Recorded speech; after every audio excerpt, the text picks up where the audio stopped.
So it's day 198, sorry.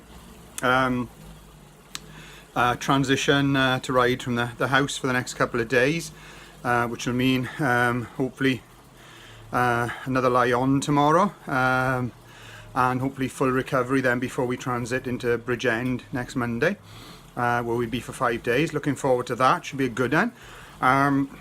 Always difficult, these transitions in the house, because they don't happen that often, and when they do, obviously it's a balance of recovery, but still having to get the miles in and do lots of other stuff as well. So today, for example, very grateful as always that John is going to do some physio on me, because my body could do with it. Back is hurting a little bit now, and the legs are suffering a bit as well, as you can imagine. I mean, ridden over 15,000 miles.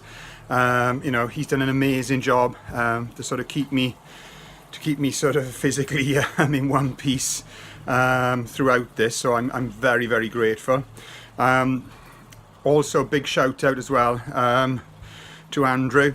I've spent an hour on the phone today with as I'm riding, and we've been talking through planning the remainder of the route, looking at the miles I've got to do, looking at the terrain I've got to do, trying to work out the best strategy for sort of tackling and taking that on.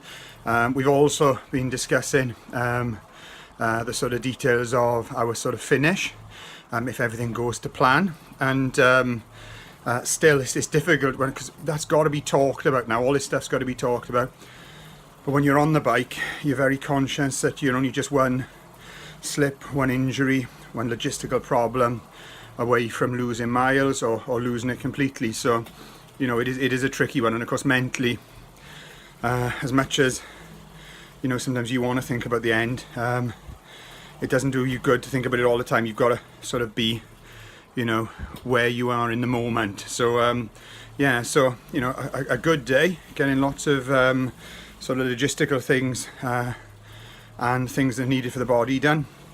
And tomorrow will be probably more of the same. Less miles to do today, thankfully, because I had such a good week in the port last week and got so many miles in. So that will also hopefully allow me better recovery for next week as well, because no doubt about it, my body is feeling it a bit at this moment in time. Anyway, thanks everybody, and I'll speak to you soon.